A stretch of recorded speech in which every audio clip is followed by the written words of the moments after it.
Faly miarabantsika tsy avindray tratra ity alakamisy maraina ity misaotra Andriamanitra isika fa mbola metombonandro hatrany ary misaotra ihany koa izay mampiatrano ny ten'Andriamanitra amin'ity maraina ity.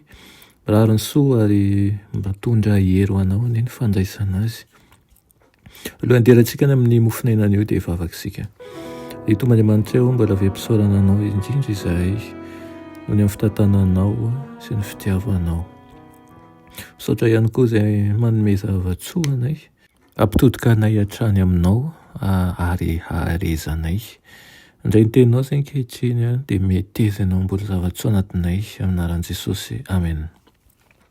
Lohateny mofinainantsika androany dia manao hoe fiovana miseho amin'ny fiainana.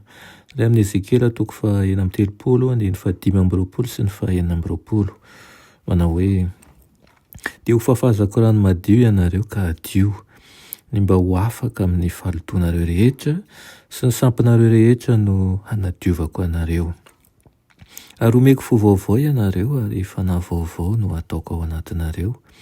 Ary esoriko amin'ny nofonareo ny fo vato ka omeko fo nofo ianareo. Amen.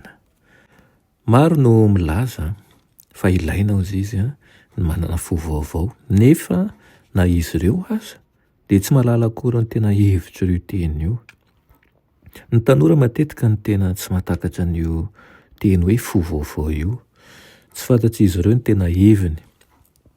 Mitady fiovana manokana izy eo amin'ny fihetseham-pony dia izany no antsoiny hoe fiovam-po. Tarihin'i Satana ny olona hevitra fa rehefa miakatra ny fatran'ny fihetseham-po dia izany no atao hoe niova fo. Dia tsy miova nefa ny fanandramany, tsy misy fanehoana voatsara eo amin'ny fiainana. Mivavaka matetika sy maharitra izy ireo ary tsy mitsahatra mandray ohatra ny amin'ireo fahatsapana heniny tamin'ny fotoana toy izao sy toy izao saingy tsy mbola miaina fiainam-baovao. Dia voafitaka ireny olona ireny. Raha miresaka momba ny fo vaovao Jesosy ry tanora dia ny saina sy ny fiainana ary ny maha olona manontolo izany no tiany ambara. Ny hoe miova fo izany dia manaisitra ny fitiavana hiala amin'izao tontolo izao ka mpifantoka amin'izany amin'ny Kristy. Inona moa ny famantarana fa voaova raha ny fo e? Ny fiainana koa izany dia voaova. Misy ny fahafatesana amin'ny fitiavan-tena sy ny avinavina isan'andro sy isan'ora izany. Misy manao fahadisoana lehibe ka mihevitra fa mahasolo toerana ny tena fanompoana ny fanambarana mihezinezina atao. Saingy tsy tena izy ny fivavahana tsy misy fampiarana. Ny tena fiovam-po marina dia mitarika antsika ho mahitsy indrindra eo amin'izay rehetra ataontsika amin'ny hafa ary mahatonga antsika ho mahatoky eo amin'ny asantsika andavanandro. Ny filamatra ambony izay ampiarina eo amin'ny asa no ahatonga an'izany ho azo ekena manontolo eo masin'Andriamanitra. Ny tena fanompoana marina no mampiray ny mpanompon'Andriamanitra etỳ an-tany amin'ireo mpanompo ambony indrindra any amin'ny lapan'ny lanitra. Izany hoe ny tena fiovam-po izany dia tsy hoe fientanam-po na harisihana ananana ao anatin'ny fotoana fohy fa tena ny momba antsika rehetrarehetra no miova ary manaisitra ilay fitiavana hiala amin'izao tontolo izao. Ny riana dia ho amin'ny fiovam-po marina ny isika ahafahantsika manatratra an'ilay tanjona.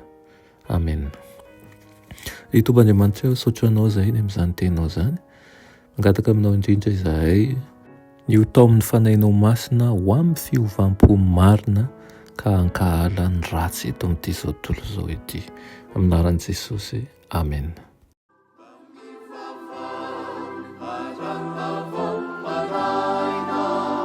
Saruvire